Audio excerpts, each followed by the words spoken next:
కొనసాగుతున్నటువంటి జీవితంలో ఏవైనా మార్పులు మనం చేసుకోదలుచుకున్నప్పుడు, అంటే జీవితం సంతోషంగా కొనసాగనప్పుడు, బాధలతో ఉన్నప్పుడు, ప్రతి చిన్నదానికి ఏదైనా ఒక బాధ కలుగుతున్నప్పుడు, ఆ దారి మనకి నచ్చనప్పుడు, ఏంటి జీవితం ఎలా ఉంది అని అనుకున్నప్పుడు, ఈ జీవితంలో సుఖం లేదు అని అనుకున్నప్పుడు, ఆ జీవితాన్ని మనం మార్చాలి అనుకున్నప్పుడు, తప్పనిసరిగా దాన్ని నడిపించేటువంటి వ్యక్తిత్వాన్ని మనం మార్చుకోవాల్సి ఉంటుంది. జీవితాన్ని నడిపించేటువంటి వ్యక్తిత్వాన్ని మనము మార్చుకోవాల్సి ఉంటుంది. వ్యక్తిత్వము అంటే మన లక్షణాలు. ఏవైతే పుట్టుకతో తల్లిదండ్రుల ట్రైనింగ్‌లో, వారి పర్యవేక్షణలో, వారి శిక్షణలో మనలో అలవడినాయో, కొన్ని పెంపకంలోను, కొన్ని వంశపారంపర్యంగా ఏవైతే లక్షణాలు మనలో ఏర్పడి ఉన్నాయో, ఆ లక్షణాలన్నీ కలిపితేనే మనకి వ్యక్తిత్వంగా రూపుదిద్దుకుంటుంది. మన వ్యక్తిత్వం ఏమిటి అంటే, ఈ వ్యక్తిత్వ లక్షణాలు ఒక 10, 20 రాసుకుంటే, ఆ లక్షణాలన్నీ కలిపి మనము అవుతాము. అంటే మన వ్యక్తిత్వం అవుతుంది. అంటే మన వ్యక్తిత్వం తల్లిదండ్రుల చేత ఒక వారసత్వమైనటువంటి లక్షణాలతోటి రూపుదిద్దుకుంటుంది అనేది మనకి స్పష్టంగా తెలుస్తుంది. ఈ లక్షణాలని బట్టి, అంటే ఆ వ్యక్తిత్వాన్ని బట్టి జీవితం ముందుకు వెడుతూ ఉంటుంది.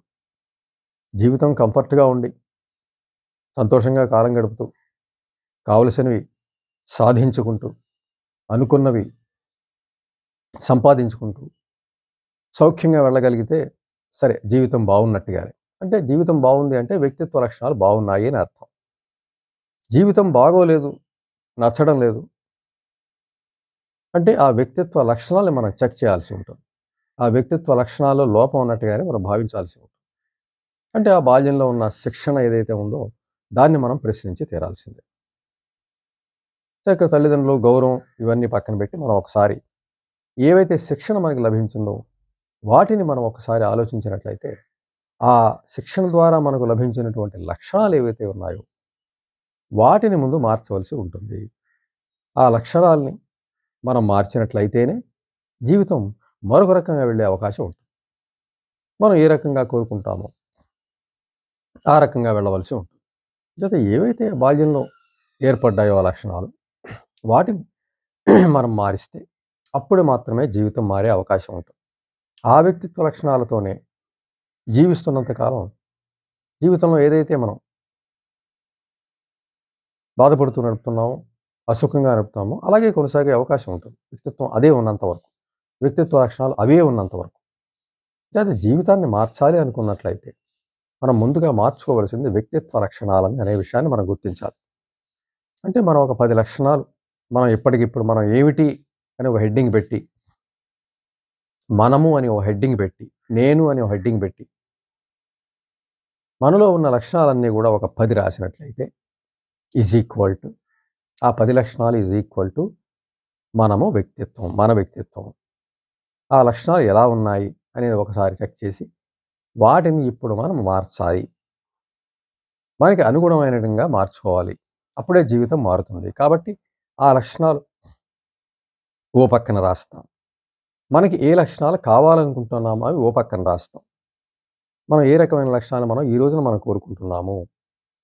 ఈ రక లక్షణాలతో మనం జీవితంలో ఇబ్బంది పడుతున్నాము. అసుఖంగా జీవితం నడుస్తోంది. కష్టాలు, కన్నీళ్లతో నడుస్తూ ఉంది. దానికి కారణం ఈ లక్షణాలే కాబట్టి, వీటిని మనం మారిస్తే జీవితం మారుతుంది కాబట్టి, ఇప్పుడు ఈ రాసిన ఈ కొత్త లక్షణాలతోటి మనం ముందుకు వెళ్ళాల్సి ఉంటుంది. అంటే ఈ కొత్త లక్షణాలు ఏవైతే కోరుకుంటున్నామో అవి రాసుకుంటామో, వాటి స్థానంలో వీటిని మనం రీఇన్ఫోర్స్ చేయాలి, ప్రవేశపెట్టాలి. అవి చెరిపేసి ఇవి వాటి మీద రాయాలి. వాటి ప్రభావం లేకుండా చూడాలి. ఆ లక్షణాలే మనం ప్రస్తుతాన్ని మన జీవితాన్ని నడిపిస్తున్నాయి. పాత లక్షణాలు. అవి తీసేసి కొత్త లక్షణాలు పెట్టాలి. అంటే ఎప్పుడైతే అంటే అలా మన ఆలోచనల వెనక పాత లక్షణాలు ఉన్నాయి. ఇప్పుడొస్తున్న మన మెదడులోంచి వచ్చే ఆలోచనలు ఏవైతే ఉన్నాయో, నిర్ణయాలు ఏవైతే ఉన్నాయో, భావోద్వేగాలు ఏవైతే ఉన్నాయో, అవన్నీ కూడా మనకి ఆ పాత లక్షణాల ద్వారా వస్తూ ఉన్నాయి. మనం కొత్త లక్షణాలు మనం రాసుకున్నాం. ఏవైతే అవి మనం అడాప్ట్ చేసుకోవాలో. కాబట్టి పాత లక్షణాల తాలూకు ఆలోచనల్ని, ఆవేశాలని, నిర్ణయాలని మనం పక్కన పెట్టాల్సి ఉంటుంది. అంటే వాటిని మనం పట్టించుకోకుండా ఉండాల్సి ఉంటుంది. అవి ఇస్తున్న ఆలోచనలు, ఆ ఆలోచనలు వస్తున్న క్రమంలో వాటిని నెట్టేసి కొత్త వ్యక్తిత్వ లక్షణాలు రాసుకున్నాం. దాని ప్రకారం ఆలోచించగలగాలి. ఆ పాత లక్షణాలు ఏదైతే మనకి చెప్తుందో దాన్ని తోసేసి కొత్త లక్షణాల ప్రకారం మనం ఆలోచించాల్సి ఉంటుంది. అది మన శక్తి, మన సంకల్ప శక్తి. పాత ఆలోచనల కన్నా మన మద్దతు కొత్త ఆలోచనలకి సంపూర్ణంగా ఉండగలిగితే, పట్టుదలగా ఉండగలిగితే, వదలని ఒక పోరాటం చేయగలిగితే తప్పనిసరిగా పాత వ్యక్తిత్వ లక్షణాల స్థానంలో కొత్త వ్యక్తిత్వ లక్షణాన్ని మనం మెదడులో ఇన్సర్ట్ చేయవచ్చు. అది ఒక పోరాటం, అది ఒక యుద్ధం. దానికి ముందు సిద్ధపడాల్సి ఉంటుంది. ఏదో మామూలుగా అనుకుని 10 రోజులు ప్రయత్నిస్తేనో, ఓ వారం రోజులు ప్రయత్నిస్తేనో, ఒక నెల రోజులు ప్రయత్నిస్తేనో జరిగే పని కాదు. రిజల్ట్ వచ్చేంత వరకు ప్రయత్నించాలి.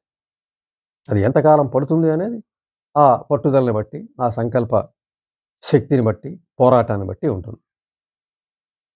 పాత లక్షణాల స్థానంలో కొత్త లక్షణాలు ప్రవేశపెట్టడం, రీఇన్ఫోర్స్ చేయటం. పాత లక్షణాలని పక్కకి తోసేయాలి. వాటిని పట్టించుకోకూడదు. వాటికి విలువ లేకుండా చేయాలి. వాటిని ఆచరించకూడదు. వాటిని అనుసరించకూడదు. పెద్ద పోరాటం చేయాల్సి ఉంటుంది.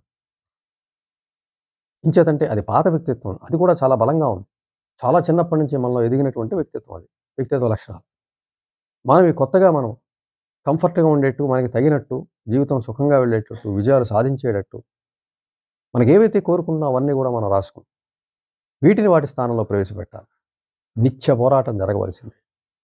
వస్తున్న ప్రతి ఆలోచనను దాన్ని గెంటేసి మనం ఈ కొత్త ఆలోచన మనసులో ప్రవేశపెట్టవలసిందే. ఎంతకాలం పడుతుంది అనేది చెప్పలేని పరిస్థితి. శరీరానికి ఒక టైం ఉంటుంది. మనసుకి టైం లేదు. రిజల్ట్ వచ్చేంత వరకు ప్రయత్నించవలసిందే. మనకి రిజల్ట్ కావాలి అనుకున్నట్లయితే. ఈ సమయం వరకు ప్రయత్నిస్తారంటే జరగని పని. ఒక నెల రోజులు ప్రయత్నించి చూస్తాను. ఒక 6 నెలలు ట్రై చేస్తాను. ఒక ఏడాది ట్రై చేస్తాను. అంటే కుదరని పని మనసుతోటి. అవి ఎన్నాళ్ళ నుంచో ఉన్నాయి. నీ వ్యక్తిత్వ లక్షణాలు మార్చుకోవాలనే ఒక దశలో నీకు 20 ఏళ్ళు ఉన్నాయో, 30 ఏళ్ళు ఉన్నాయో, అంతకాలం కూడా అవి పెత్తనం చేసేవి. వాటి అధికారంలో కొనసాగి ఇప్పటికిప్పుడు వాటిని అర్జెంటుగా పక్కకి దూసేయడం అదంత తేలిక విషయం కాదు. వాటి ప్రభావం తీవ్రంగా ఉంటుంది మెదడు మీద. అంచేత పోరాటం అనేది వదలని పోరాటంగా, విజయమే లక్ష్యంగా కొనసాగితే మాత్రమే మనం కొత్త వ్యక్తిత్వ లక్షణాలు మనం మనసులో ఇన్కల్కేట్ చేయగలం, ఇన్సర్ట్ చేయగలం. ఒక టైం బౌండ్లో నాకు రిజల్ట్ వచ్చేయాలంటే జరగదు. మనసుతో ఆ విధంగా జరిగే అవకాశం ఎట్టి పరిస్థితుల్లో లేదు. ఒక 6 నెలల్లో వచ్చేస్తుంది, ఒక ఏడాదిలో వచ్చేయాలంటే కుదరని పని. అది బలమైన వేళ్ళు మదనంతా ఆక్రమించుకున్నటువంటి పరిస్థితి పాత లక్షణాలు. అవన్నీ కూడా తొలగించుకుంటే తప్ప కొత్త లక్షణాలు మనం ప్రవేశపెట్టలేం. మన సంకల్పం నిజంగా కరెక్ట్ అయితే, మనం తీసుకున్న నిర్ణయానికి మనం కట్టుబడి ఉండగలిగితే, నిత్య పోరాటం చేయగలిగితే, అన్నిటికన్నా అదే ముఖ్యమని మనం భావించగలిగితే, నమ్మగలిగితే, విశ్వసించగలిగితే, యుద్ధం పెద్ద ఎత్తున చేయగలిగితే, అంతిమ విజయమే లక్ష్యంగా పోరాడగలిగితేనే పాత వ్యక్తిత్వ లక్షణాల స్థానంలో కొత్త వ్యక్తిత్వ లక్షణాలు మనము రీఇన్ఫోర్స్ చేయగలుగుతాము, పెట్టగలుగుతాము. అప్పుడు మనకి కొత్త లక్షణాల ప్రభావం కనబడుతూ ఉంటుంది. జీవితం మారుతూ ఉన్న క్రమాన్ని మనం గమనిస్తూ ఉండొచ్చు. అంచేత ఇది సాధ్యము. పాత లక్షణాల స్థానంలో కొత్త లక్షణాలు ప్రవేశపెట్టడం అనేది సాధ్యము. అయితే దానికి చాలా సంకల్ప శక్తి, మనోబలము, నిత్య పోరాటం చేయగల ఓపిక, సహనము, కోరిక మీద అంత తీవ్రమైనటువంటి ఆపేక్ష ఉన్నట్లయితేనే ఇవన్నీ చేయగలుగుతాం. ఏదో సర్దుకు బతికేద్దామంటే సాధ్యం కాదు. ఆ విధంగానే కొనసాగవలసి ఉంటుంది. అంత మనోబలం అవసరం. అది ముందు నిర్ణయం తీసుకుని దానికి ముందు సిద్ధపడి పోరాటం మొదలు పెడితే, యుద్ధం మొదలు పెడితే పాత వ్యక్తిత్వ లక్షణాలు అంటే నచ్చని వ్యక్తిత్వ లక్షణాల స్థానంలో కొత్త లక్షణాలను ప్రవేశపెట్టవచ్చు. జీవితాన్ని మనం కోరుకున్న విధంగా మార్చుకోవచ్చు.